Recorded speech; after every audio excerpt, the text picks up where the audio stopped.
大业景和3年，一代忠良沈家被贬流放，那场北山的雪埋掉了沈家最后一点血脉，史书上只留下了4个字：全族尽灭。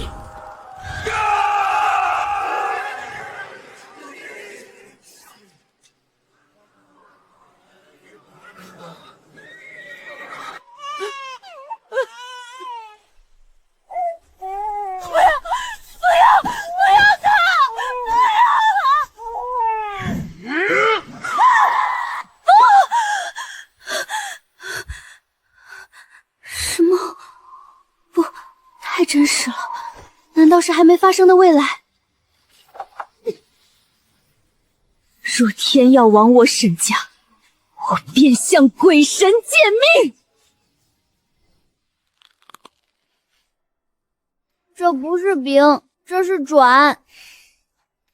半年前，我还是沈家众星捧月的公主，爹明明是被陷害的，眼下的狗皇帝把我们全家赶到了这种鬼地方。沈尚书，你贪赃枉法，朕念你一介功臣，死罪可免，活罪难逃，流放西域。睡吧。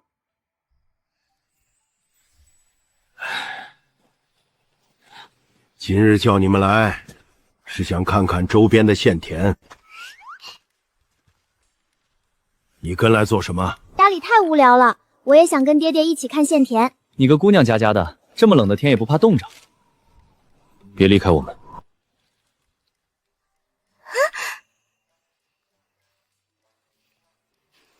带回去煮汤，今晚就不用啃砖头饼了。这里还有，这里有。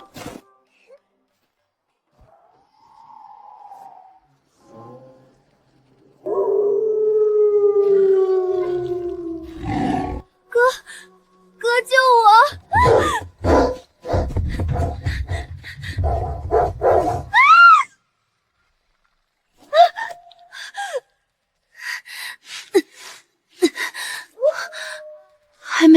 还没走。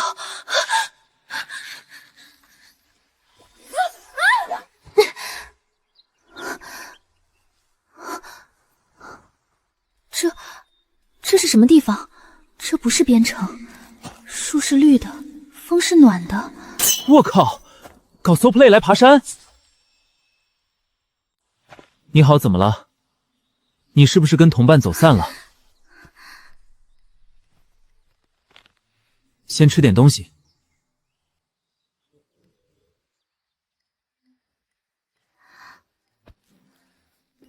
这能吃？当然能。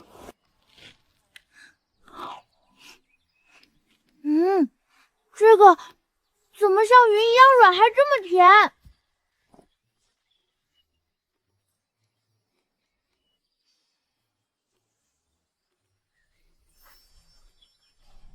这簪子可不像道具。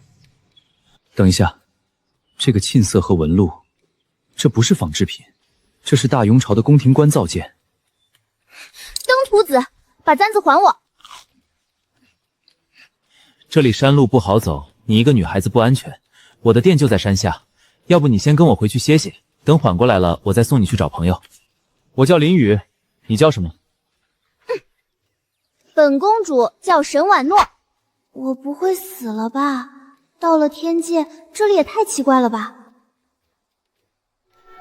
这铁皮蛤蟆叫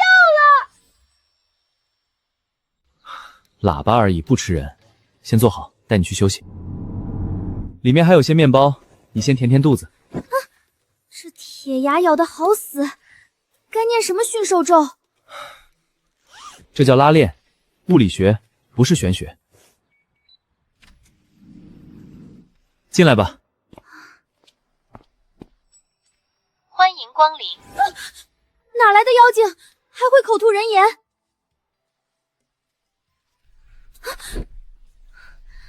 别扎，那是冰箱，扎坏了漏符。跟我来后边，桌上有点零食，你可以吃。我给你倒杯水。太好吃了，我偷偷拿一点，他应该不会说什么吧？记得家里人电话吗？我帮你联系。电话？那是何种法物？那你家在哪儿？我给你定位。定位？定什么牌位？我家还没死人呢。怕不是在山上摔傻了？怎么这么中二呢？算了算了，你怎么回去？不能告诉他，我要自己想办法回去。我自己会走，不用你管。但是那个，我不白吃你的。这簪子给你，换你的软饼、甜水，还有那个能吞万物的布囊。这是古董，太贵重，我不能白拿。啰嗦，成交。这太贵重了，这样吧，我先替你保管，你有空回来拿。这些东西都不值钱，你可以随时过来拿回你的簪子。啊，这是什么物件？你看，按这里。这是什么法器？手电筒，晚上走路用的。好厉害，跟太阳一样刺眼。已经给你装好了，路上小心，有问题随时找我。我爹娘该急了，你真是个大好人。若我还能回去，下次再来找你进货。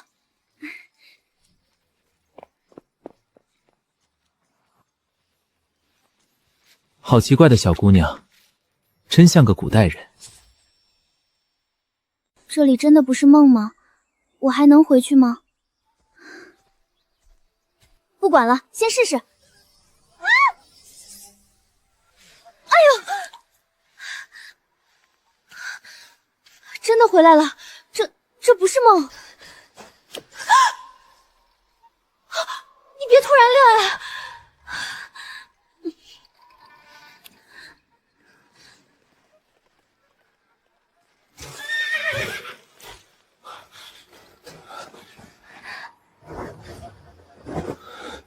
跟我回家。你人丢了半天，回来还背了个没见过的方布壳子。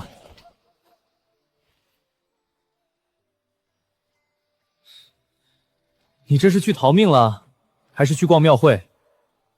二哥，我这回真捡到好东西了。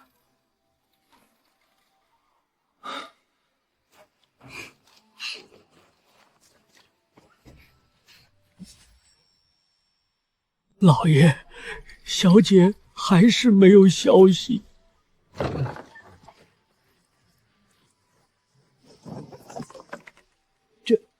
这水装在透明瓶里。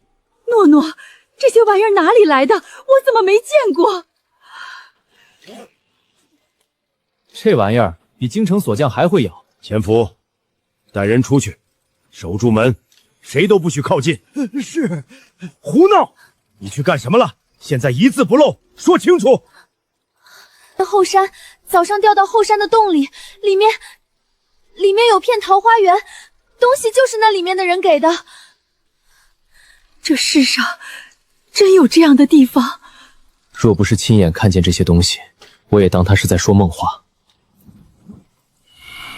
这样的秘密若传出去，来的不是富贵，是祸事。你现在就去石窟，看清楚，摸清楚。若有机关暗门标记，回来告诉我。是。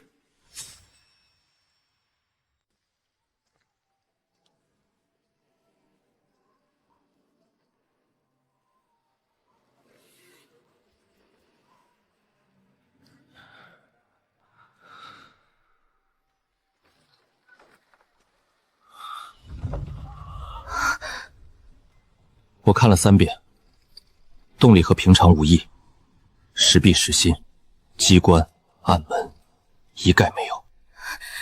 我没说谎，我真的去了，这些东西就是……我知道。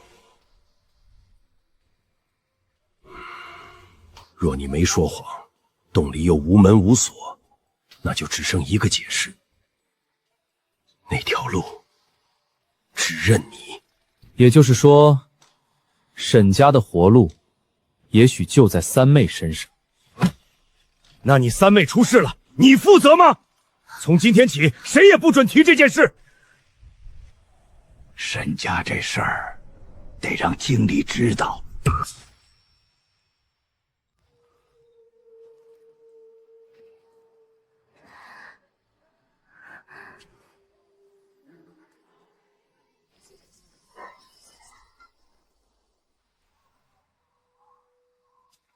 哥，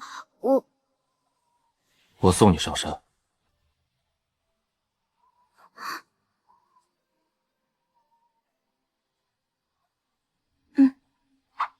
去吧，我在这里守着。哥，我一定带好东西回来。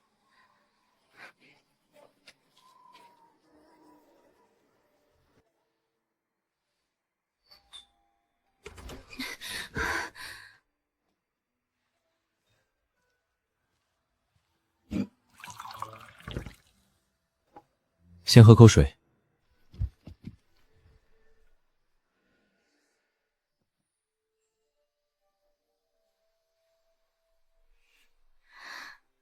我若说了，你别把我当妖怪。你先说，我先信。我叫沈婉诺，我所在的地方叫大雍巢。半年前，我爹被人陷害，我们全家被流放到西隅边城，那里现在是寒冬，没有炭，没有粮，连水都冻成了冰。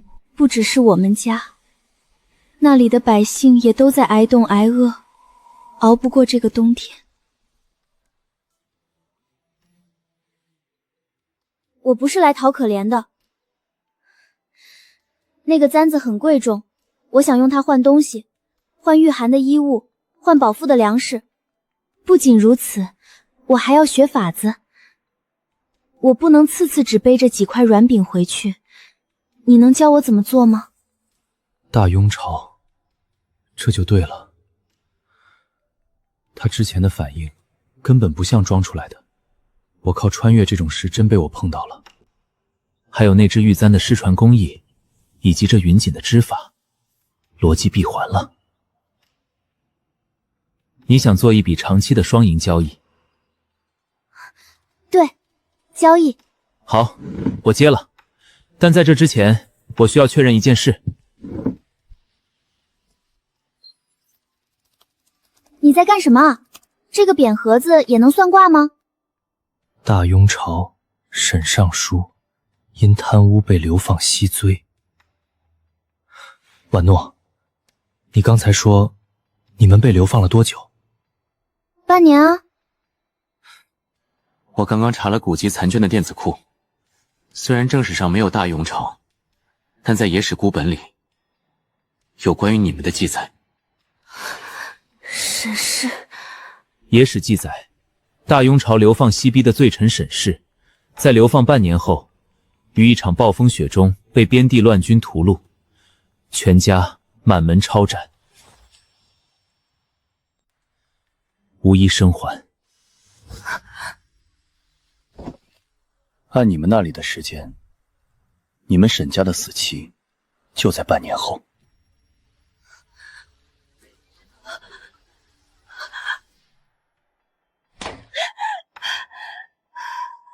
你去哪儿了？我昨夜是怎么跟你说的？这样的秘密是祸非福，你竟敢瞒着我，把我的话当耳旁风。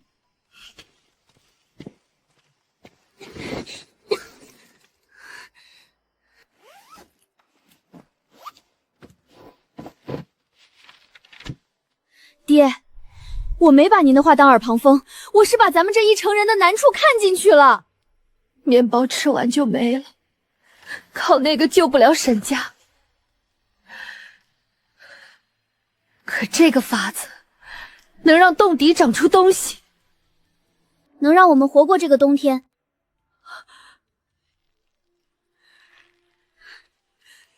老爷，你冲孩子发什么火？他不是贪玩，他是出去找活路啊！你看看他的手。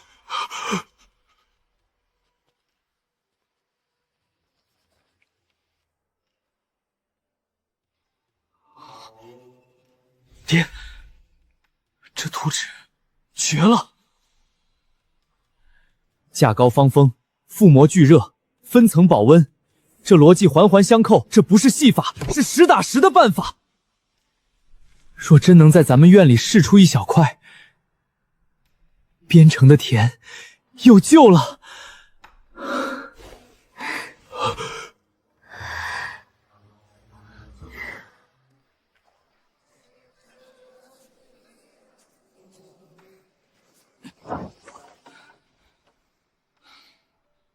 主有了。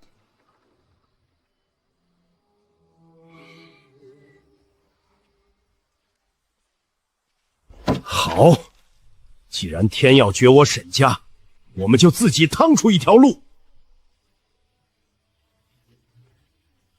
先是院里这一块地，经销、立价、文辞、计发子。婉诺，你来交。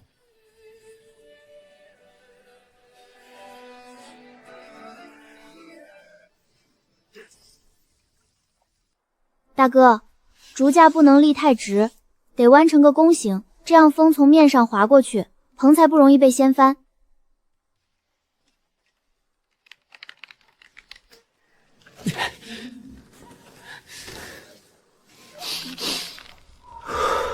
我沈文慈在京城读了那么多年圣贤书，做梦也想不到，有朝一日会大半夜在这里跟一堆竹子较劲。诺诺，你先歇会儿，妈来扯。不行，这膜得绷紧，咱们一起拉。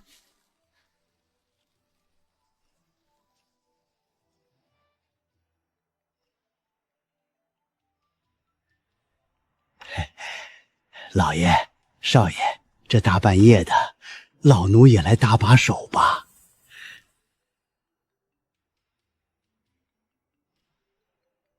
前院柴房的火快熄了，你去把剩下的木头劈了。那我劈完再来过来。后院的事不必你插手，没我的话，不许踏进后院半步。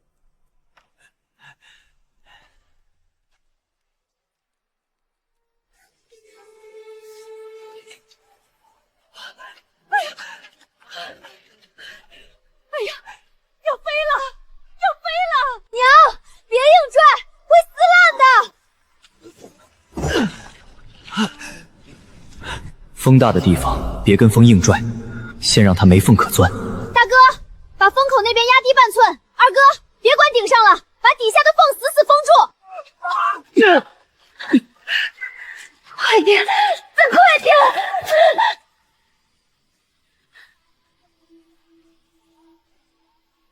诺诺，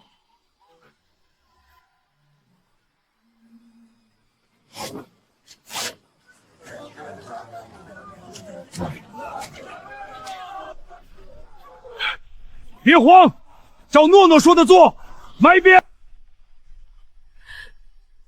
姐姐，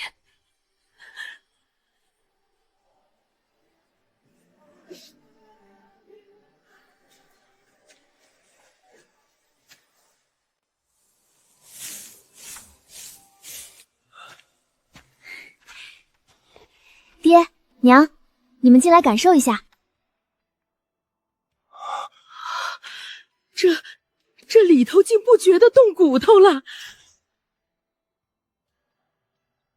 神了，这法子竟是真的。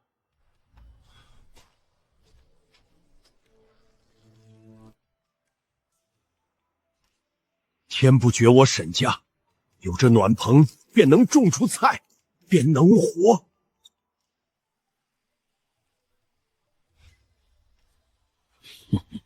沈家私藏异宝，这可是换取赏钱的天大富贵。且慢，棚能挡寒，不等于这冻透的地就能养活苗。这些种子是咱们全家的命，不能凭运气往下撒。土得先养，水得先还。老奴见小姐要种地了，特意打了一大瓢井水来。这地呀，就得大水灌才透气。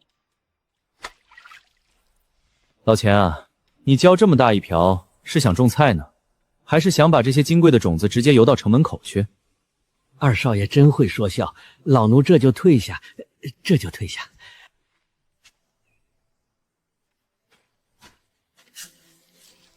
差了一步，肯定差了什么关键步骤。要是这批种子死在我手里，沈家就真没活路了。爹，我想再去一趟那石窟。你昨夜才去过，那石窟是生门，也是显门。你当那是寻常集市，想逛就逛吗？一旦出事，你连个全尸都留不下。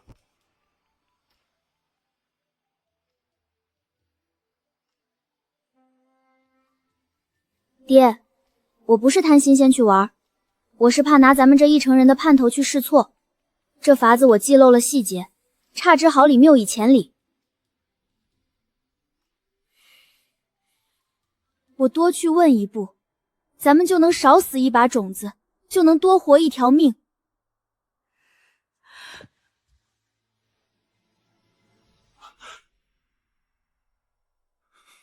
老爷，诺诺去是为正事，若真怕险，就让京霄去山口死守，谁敢靠近，杀无赦。速去速回。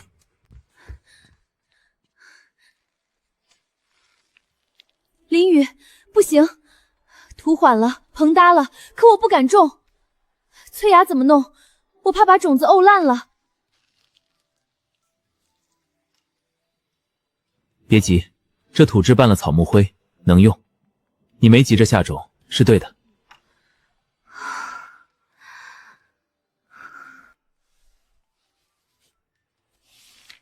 不能直接种，你得先用少量的温水把种子泡一泡，这叫催芽。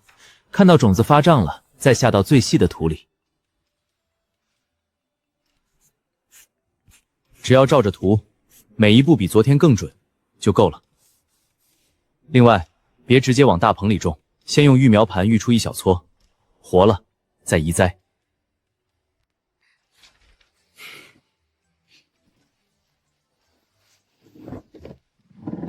带上这个吧。谢谢你。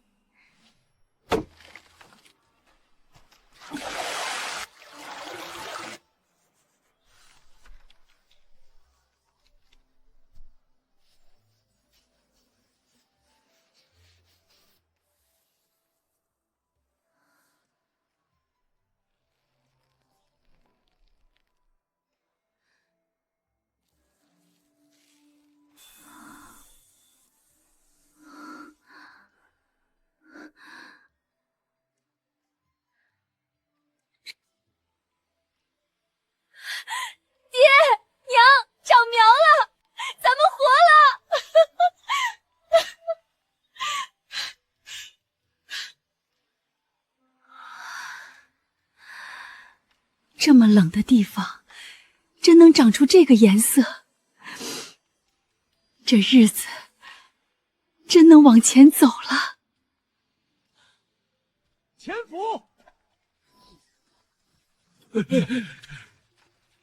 沈大人，听下人说您这院子里长出仙草了，搭个罩子就能骗过老天爷？我种了半辈子地，从没听过这等奇事。老丈，您没见过，不等于它不长。这天下新鲜事多了。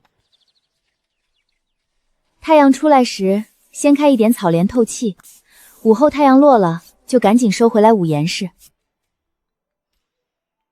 水必须先在屋里温过再喷，不能一瓢砸下去，不然会冻死根。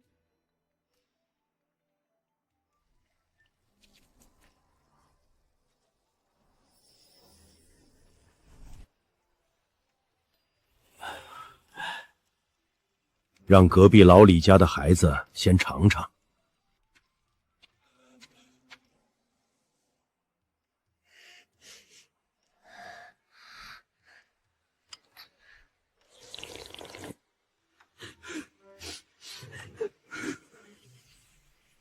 廖李正听令，明日起，在城中挑10户人家，先教先试。大人英明。可是种子和搭棚的花销，账我沈家来担，种我沈家来借。若天要灭边城，我沈家便与这颠天斗一斗。沈家啊沈家，这等异宝不仅不献给朝廷，竟还敢私相授受，笼络人心。你们要跟天斗，我便送你们下地狱。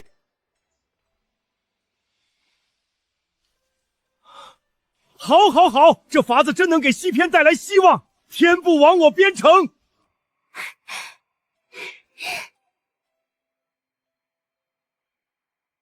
爹爹，今日这第一批大丰收，我跟娘商量好了，要去镇上广场给乡亲们煮热粥喝，我要让全镇的人都尝尝。咱们西区的寒冬也能吃上新鲜蔬菜了。去吧，诺诺长大了，知道恩泽乡里。景霄，你跟着护送，路上注意安全。是。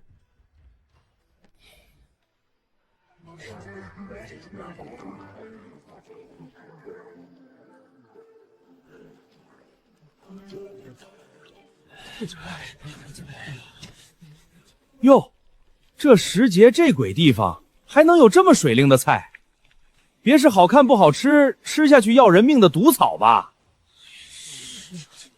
胡掌柜，是不是毒草？先尝尝再说。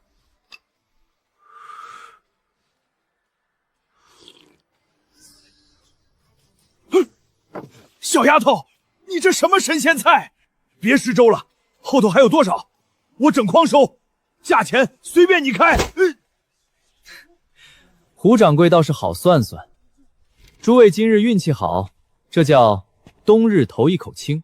错过这一筷子，再想闻这味儿，那得等下回了。别下回啊，二少爷，我整筐收，价钱我在日价上再往上抬3成，不5成。胡掌柜，这青菜的生意咱们以后有的是得做，但今天这头一口清，必须先让城里熬了一冬的乡亲们尝尝味儿，一夜不卖。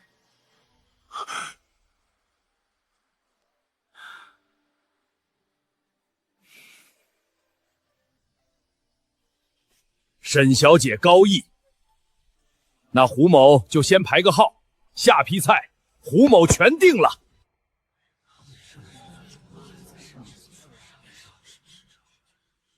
规矩我再说一遍，市重户的头几批菜必须先保本城温底和病弱人家，之后才允许拿到集市售卖。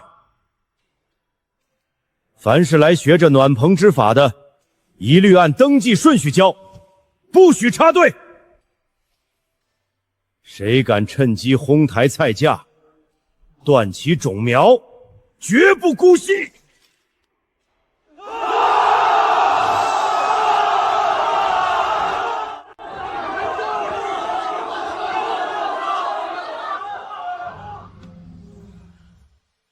沈大人高明，我等定当遵从。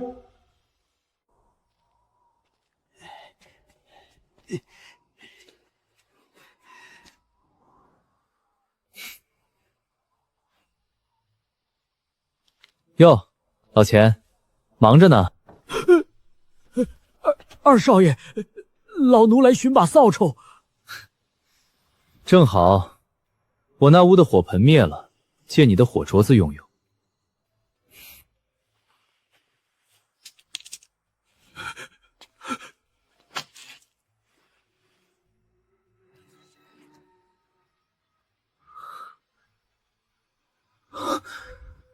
这云纹印记，我在京城，在宁国侯府的密函上见过。千福，你这家书上的云纹，我怎么瞧着这么眼熟啊？送的挺远啊。小的就是给乡下亲眷报个平安，随便封的口，不值当二公子上心。也是，不过是给亲眷的，别弄丢了。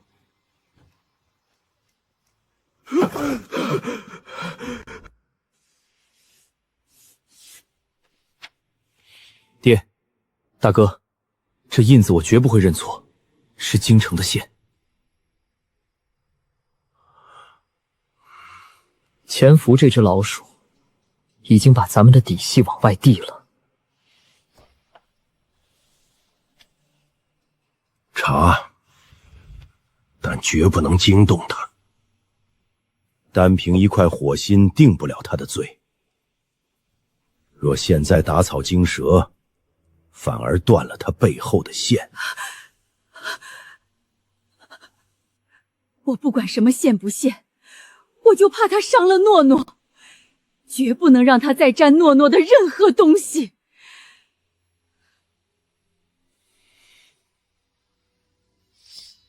爹娘，你们看我新掐的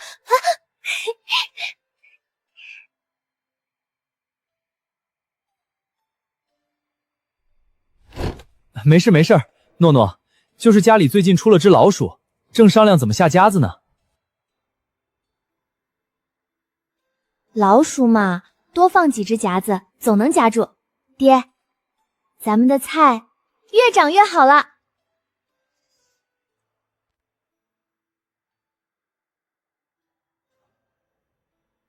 对，不管什么老鼠，都挡不住咱们沈家的路。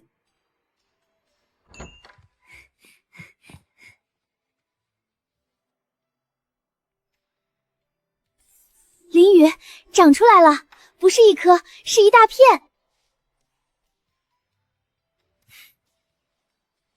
怎么，你这回是来报喜的，还是来进货的？现在城里人都想学，但咱们那儿井水浑，草木肥不够，大家一起种，育苗太慢了，得有更稳、更省力的法子。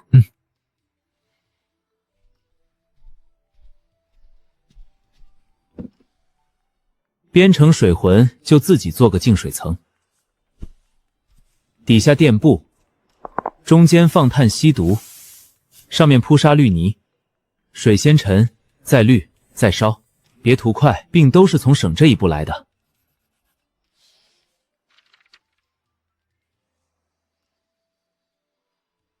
不把苗全压一处，先护住能活的，再谈种满成。我记住了。你就一成，但也先别把自己冻坏了。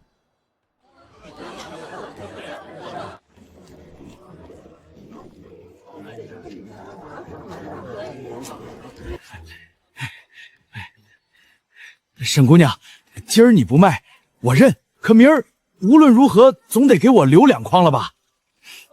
胡掌柜急什么？先让城里人把肚子暖上，买卖做得长才叫会做。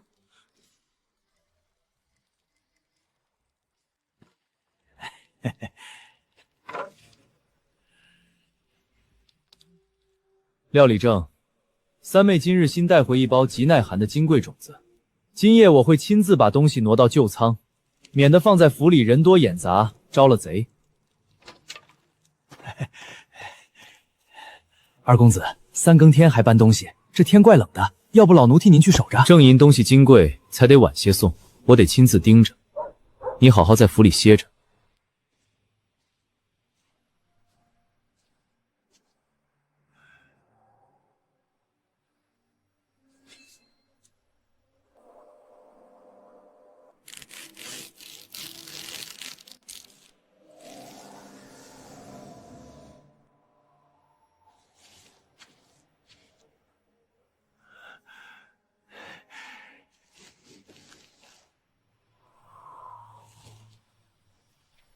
我倒要看看，你们这帮得罪了侯爷的丧家犬，到底是真有通天的本事，还是撞了大运？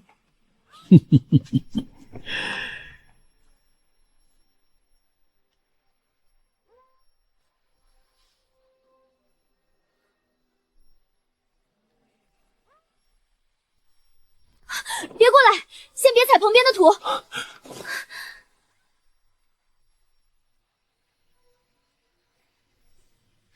这不是天灾，是人祸。先救苗，后查人，谁也别乱动脚下。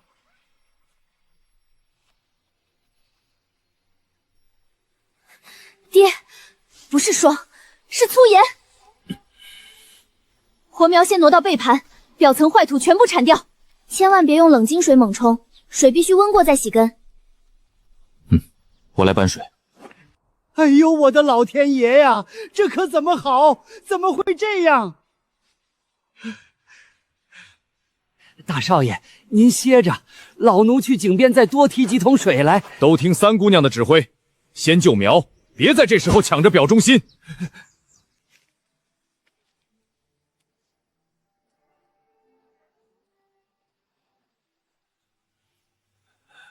从今日起，谁来学法子，按名登记。谁再敢私自靠近后院和柴房，一律打断腿扔出去。钱管事，昨日可否看到什么可疑人物啊？老奴昨夜睡得死，没注意到。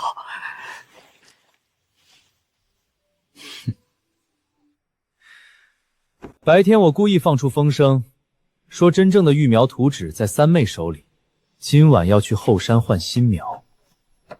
钱府果然急了，这老狗借着倒干碎的机会溜出偏门，把情报递给了巷口的脚夫，脚夫被我们扣了，这是截下来的回信。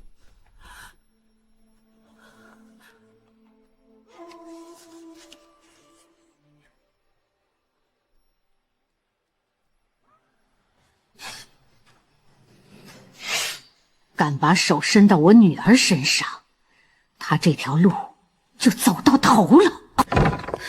老爷，夫人，三姑娘刚才去西街偏院取土，人不见了，地上只掉了一只手套。这不是灰，是咸土。西街偏门出去，路偏能藏车，地上还全是白碱咸土的，只有废弃的旧盐仓。景霄，带人封死旧盐仓外围几条出路，外围先围，别打草惊蛇，人活着最要紧。快些，别误事！你们抓我有何用？我不过就是个会种几根破菜的丫头。三姑娘，你会的可不只是种菜吧？你乖一点儿，把法子交出来，少受罪，我们也少费点事儿。人既然露了面，就说明爹和哥哥们很快就能顺着线索找过来，我得留记好。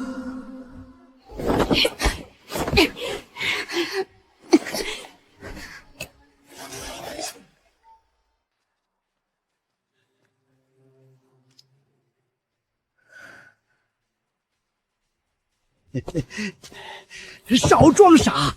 那些奇怪的法子到底从哪儿来的？说，沈家是不是在边墙山里藏了什么通天的秘宝？你这辈子只配做条到处偷主子东西的老狗。那些法子不过是我从古书上抄来的，哪有什么宝贝？死丫头，不见棺材不掉泪！若今夜撬不开你的嘴，天亮前我就把你转出去卖了！求求了！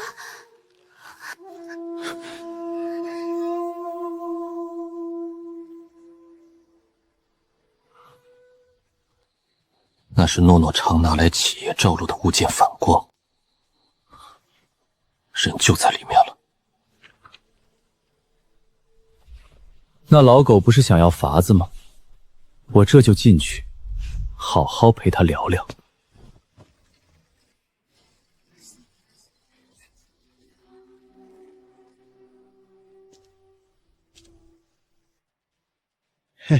哟，二公子，还是你识相啊！早点把这生财的法子交出来，三姑娘自然能全须全尾的回家。先验图，你也配验？你主子拿你当条传话的狗，你倒真把自己当了爷了。京城那边没交出图纸，不是因为催得这么急，要多看重，而是已经怀疑你办事不力了吧？少废话，把他给我围起来！你们两个，把这丫头带到后面井台去。我看你们沈家到底敢不敢硬抢！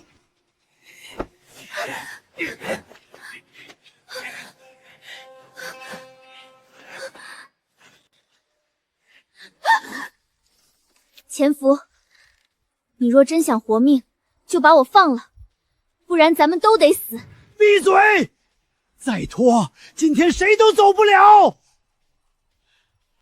潜伏，外面已经全部封死，立刻把人放下。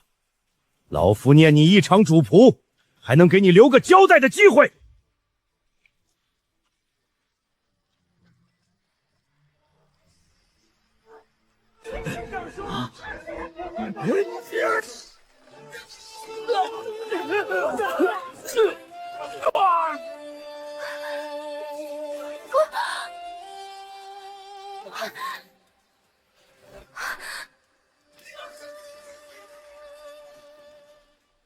诺诺，没事了。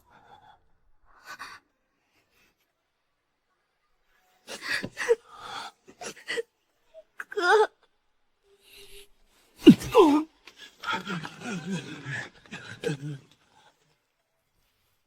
按规矩，把这几个杂碎全数带下去登记，死死看住。不怕了，不怕了，娘在这儿。娘，我不怕，我知道你们一定会来。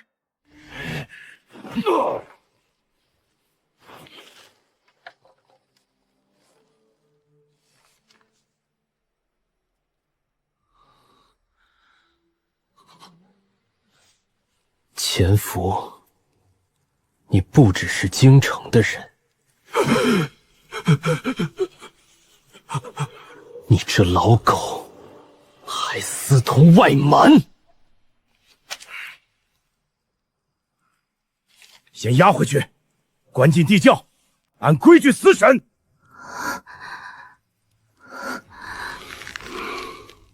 诺诺，不急，你记得什么就说什么，哪怕是一点奇怪的声音、气味都行。车里皮革味特别重，不是咱们边城老百常用的草篮子或者旧布味，是那种腥膻味极重的生皮子。还有，车走动的时候，我听见了2声很闷的铜铃响，就像是挂在重袭牲口脖子上的。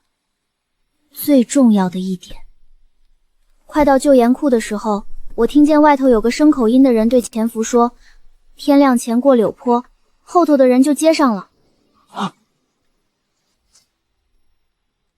柳坡，那里根本不是往京城去的路，那是出关的必经之地。大爷饶命！我真不知道他们要干什么，只听说柳坡有人接，是外来的批货车队啊！那银子不是潜伏一个人出的，还有个牲口音的人来过2回，披着厚皮袄，他们的车上带着大铜铃。这不是普通的绑架，这是早就踩过点的外部势力。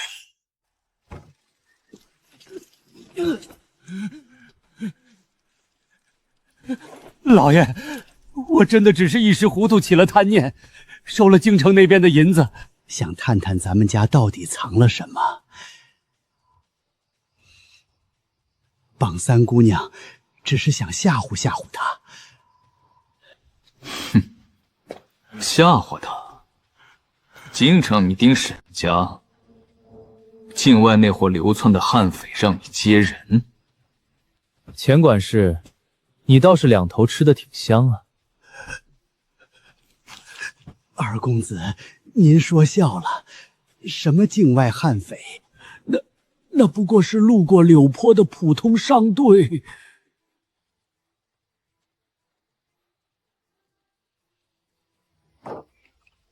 这细皮蟹是从你换下的那件旧袄角上取下来的，味道极重，根本不是我沈府，也不是边城百姓常穿的料子，倒像是常年跑外路过风雪用的厚牛皮。你进我屋偷帕子，去厨房拿粗盐毁苗，又跟外头带皮车的人碰头。潜伏，你是当真以为我们沈家人都是瞎子吗？你若只提京城地话，何必费尽心机把三妹送去柳坡？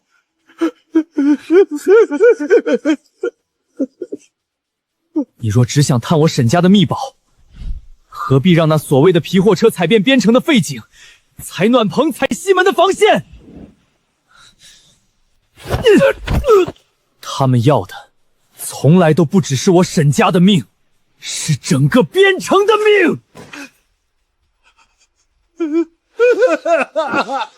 我招，我全招。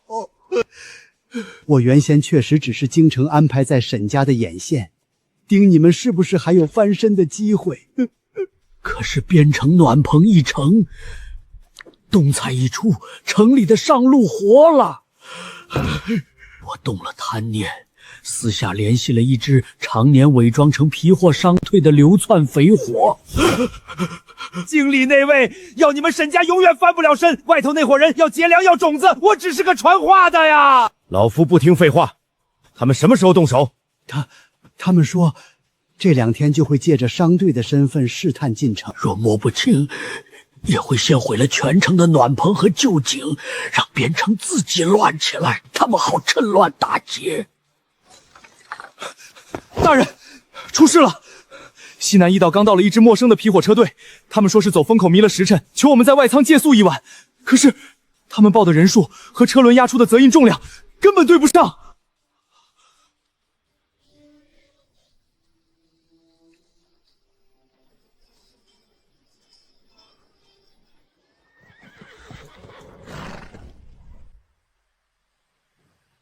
咱们人少，不能跟他们比蛮劲儿。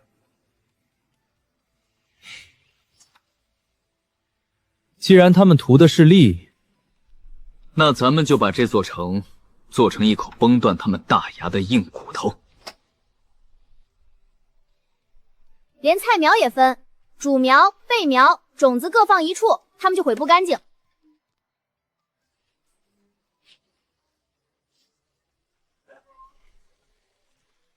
我做半辈子生意，头一回卖的是动静，车和铃都拿去。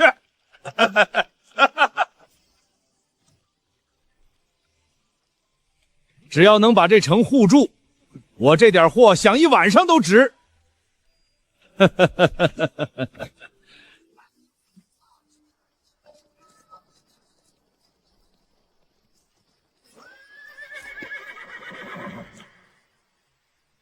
够他们看了。北边援军的回信一到，就暗明何人。外仓那批假商队，今晚一个都跑不了，全部就地正法。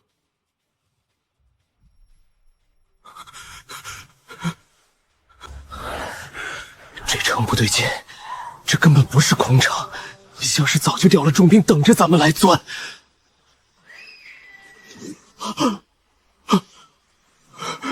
还硬了，再拖下去，咱们自己先暴露了。撤，回去报信儿。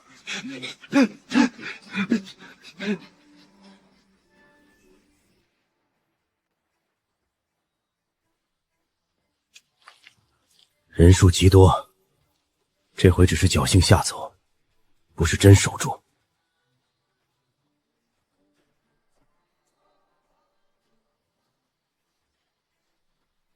人能熬一夜，熬不了一冬，这终究不是长久之计。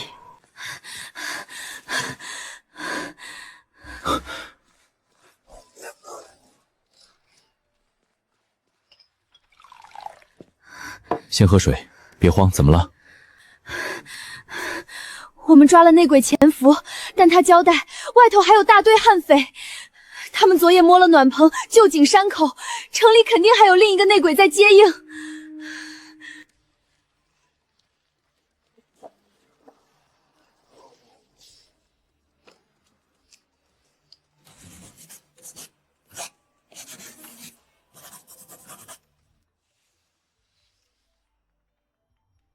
找到了，钱少若失手，绝不会拖过第3夜。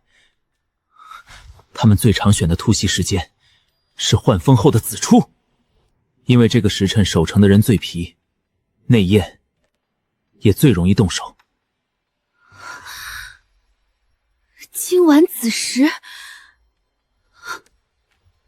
对，潜伏已经暴露，他们拖得越久，城里的第2颗钉子就越危险。所以他们一定会抢在今夜动手。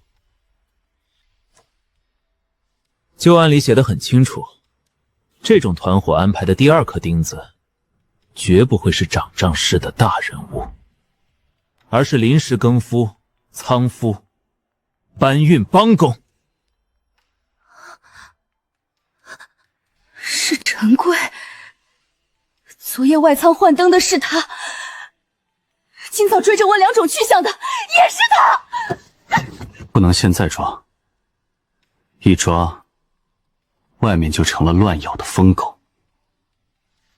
最稳的办法是借他的手反做局。第一，西南偏门；第二，外仓东角；第三，断松口山道。不要四处撒人，只守这3点。借他的耳朵，把真正的假消息传出去，把敌人引到空地方。你们就不是被动挨打，是关门打狗的反收网。万一外头的人不按假消息走怎么办？他们贪快，就一定会上钩。沈婉诺，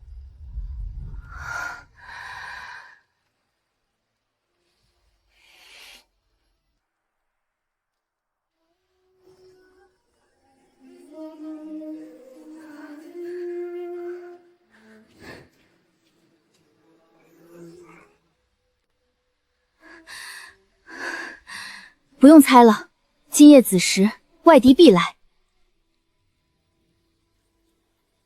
城里的第二个内鬼不是别人，是外仓的临时更夫陈贵。原来是他，抢夜班、问货物，全对上了。怎么打？说。不经内鬼，借他传假话。西南偏门、外仓东角、断松口3点设伏。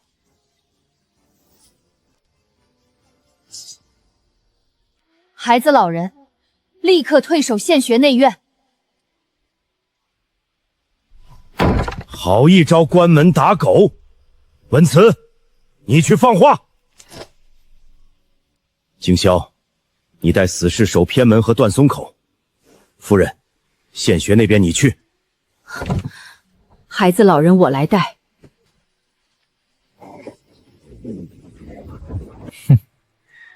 既然那狗东西这么爱偷听，今晚我就专门去给他讲个故事。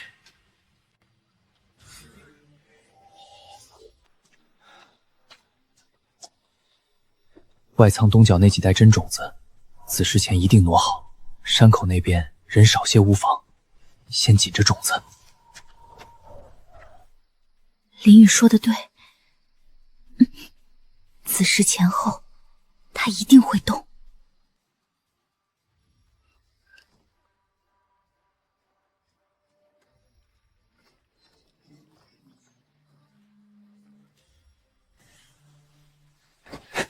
外仓东角真货都在那儿，山口只留了2个人，快去！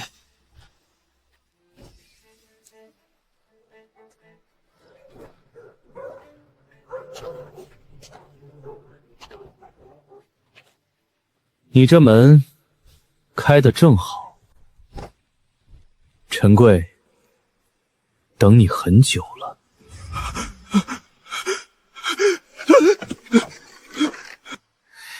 拿下！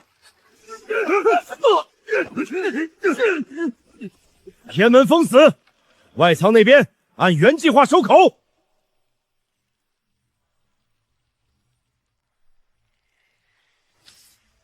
不要管仓，去2个人往外仓虚冲。剩下的跟我从这巷子杀出去，直奔断松口上山。二哥，他们是假充外仓，真奔断松口，他们要摸山路。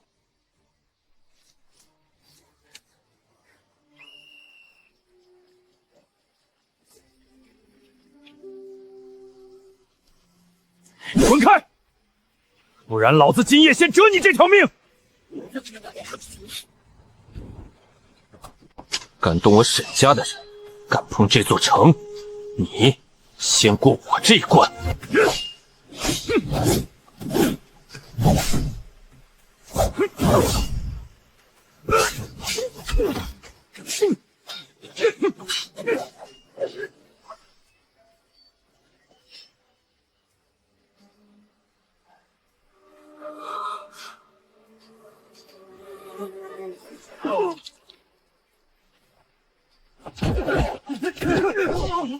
头的倒了，死死按住他！想从我边城人的车上踩过去，没门儿！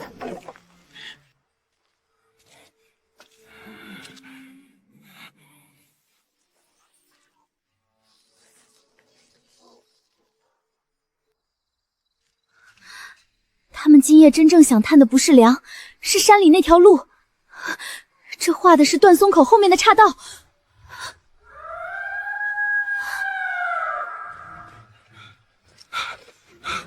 老爷，断松口有影子，不止一拨人。城里不能乱，山口不能丢，偏门留人封死。景霄，你带人先走。文辞，跟着婉诺听路，绝不许逞强。是。刚刚看见3、4道黑影贴坡往上摸，脚步极稳。立刻改痕迹，真路上的脚印全扫掉，用松枝拖一遍。假路别藏，反而要把痕迹做得像咱们刚急着运过货。胡掌柜，把那2个空麻袋拖过假路口，踩出乱脚印，把破木桶和麻绳扔在路边。我带人封真路，用碎石和断木挡死，快！再晚半刻，他们就摸上来了。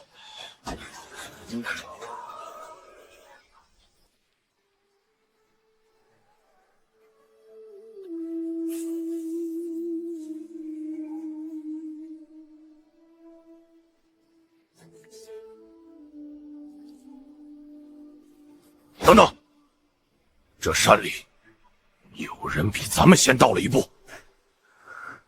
这人是专门盯路的眼，他急了。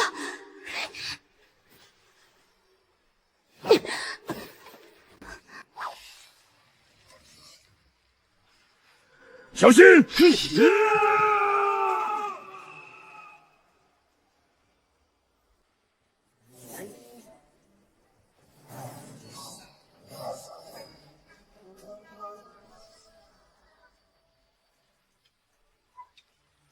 滚开！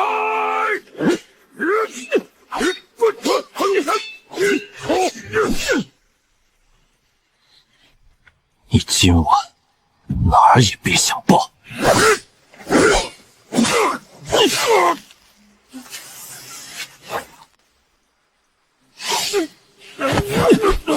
会跑，那你就趴在这看清楚，你的人是怎么一个都跑不了的。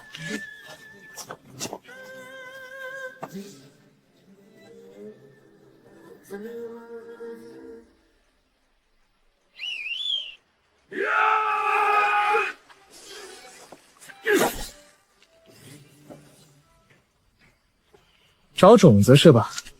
先看看你们自己今晚怎么从这沟里爬出来。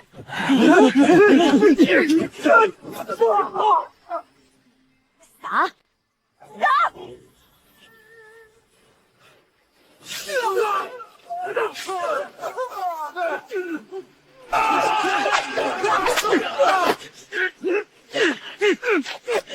别乱追，先拿手，先收绳，活口一个都别放跑。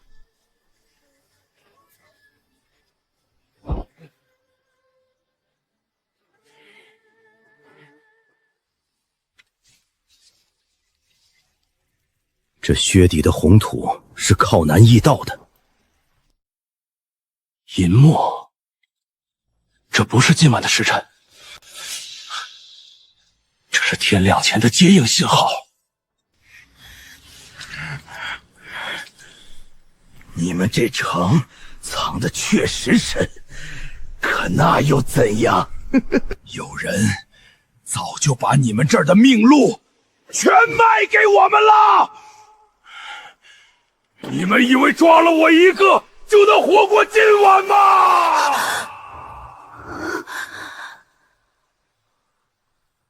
既然他要信号，我们就给他信号，用灰隼的鼓哨和白布发撤退令，同时整座城灯火全开。若哨声吹错，若城里配合不一，立刻就会被对方看破虚实。那就骗他们一整套，现学、外仓、旧井、偏门4处同时按定号换灯，风口坡上设3组轮换火点，让他们看见，咱们这座城早就张开了血盆大口，等着他们来送死。传令全城摆阵。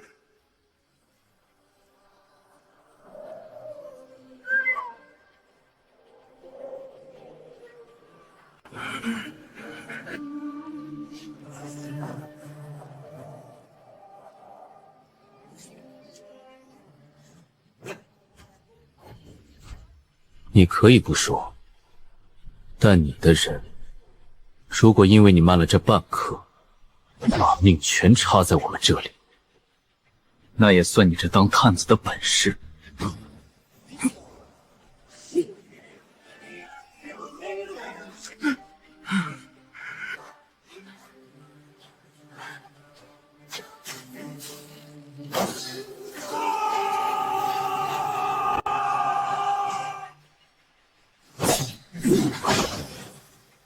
再进半步，这就是下场。退了，大公子，无耻的贼兵真退了。诺诺，这次能提前洞察贼人夜袭的时辰，多亏了你背后那位林公子。去吧，替边城，也替为父好好谢谢他。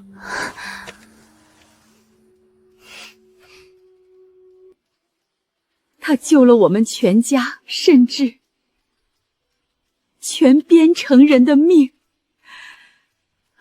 这块夜明珠是当先皇赐给我们家的，你拿去给他，替我们谢谢他。把这把扇子带给他，算是我的一点心意。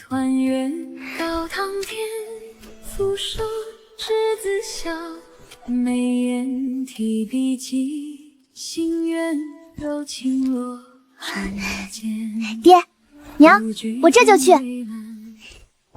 不就是一只旧簪子，你开个价，3万、5万。抱歉，不是商品，非卖品。开门做生意哪有给钱不赚的？你这店还能靠情怀活着？神经病，当演古装剧呢。你这是来逛店，还是来给我送一整个菜园子？我是不是打扰你做生意了？没打扰，我本来也不是在等生意，是在等你。走，去后面。这是我们边城东里长出来的第一茬青菜。这是我爹沈尚书让我亲手交给你的谢帖，还有我二哥塞的小纸条，和我大哥削的木勺，还有我娘送你的珠子。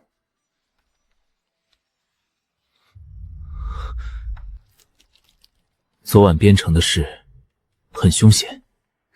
哪有？假车令一下，那帮人就露馅了，全城公开核对，一桩桩全压住了，我都解决了。你每次说都解决了，前头总得先拼一场。手给我。真不疼，这点裂刻算什么？那你别缩手。边城之困得林公子相助，沈某与边民同谢，我帮的是你，可你真的把一座城撑起来了。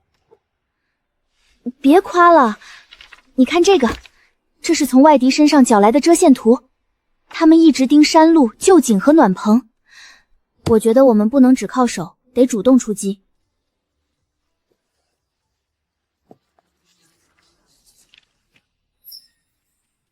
你看这条线，不像单纯的山路，更像老水道的残线。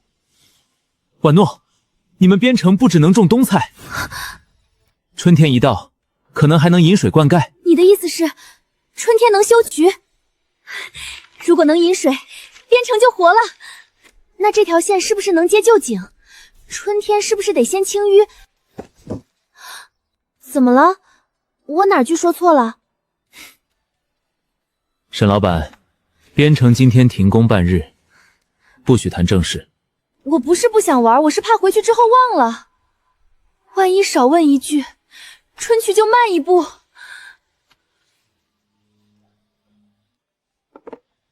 你少问一句，边城不会塌。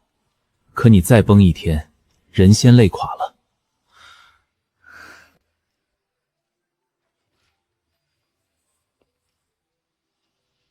走，带你去看看，不用打仗的世界是什么样。你到我这儿不能总穿着一件，我带你买衣服。这是我娘亲自挑的，好看的很。好好好。林雨，这算不算故意撞人？这在边城是要下狱的。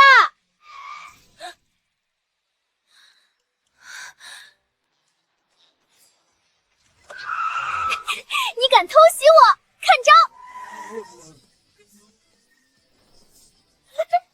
你别让着我，我这回可是凭本事撞上的。行，是我技不如人。沈三姑娘，手下留情。老板，我要那个兔子玩偶，这个给你。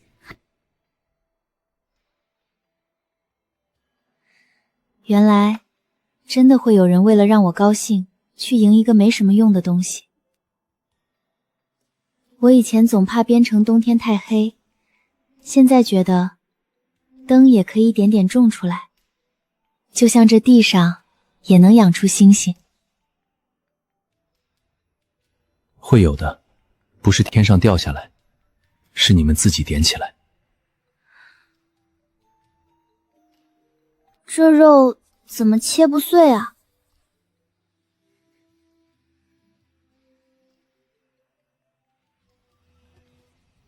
别太用力，压住，再往下切。吃饭不是打仗，不用赢它。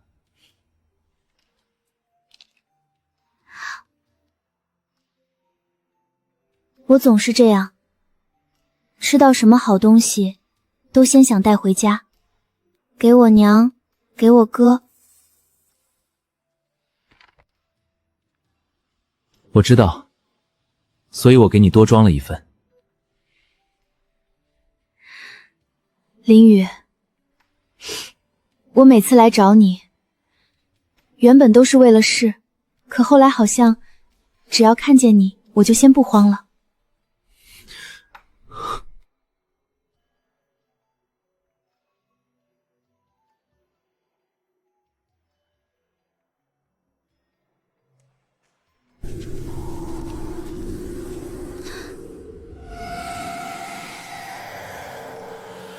今天这光和以前不一样。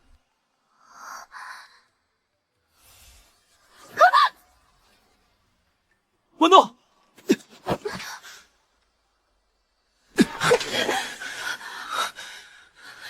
刚才那一下，像有人把门往里拉，他在排斥我。这条路若开始不稳，就不能拿命去赌。退后，别硬闯，通道出问题了。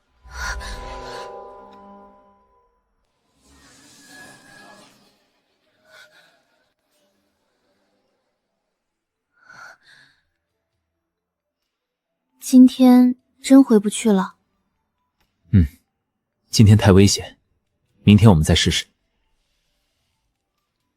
其实想想也挺神奇的，我第一次穿过来的时候，吓得连面包都舍不得大口咬。我还记得你第一次坐摩天轮，非说那是地里长出来的星星。万诺，下一次可能就是最后一次见面了。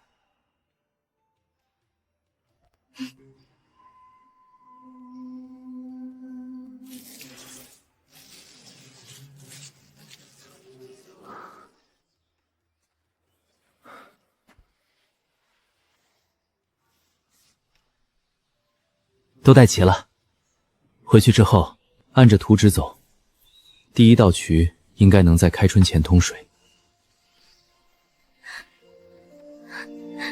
林雨，别怕，去吧，趁它还亮着。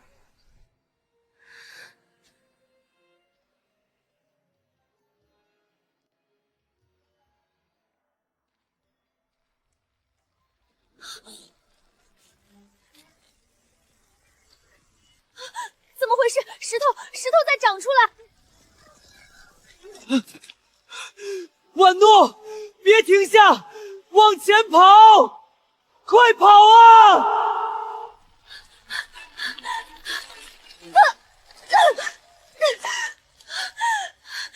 林雨，门要彻底关了，我还想回来，我怕这就是一场梦。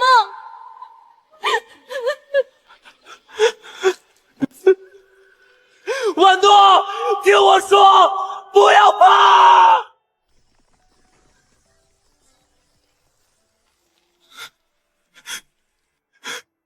婉诺，你不是梦！林雨，以后还能见到你吗？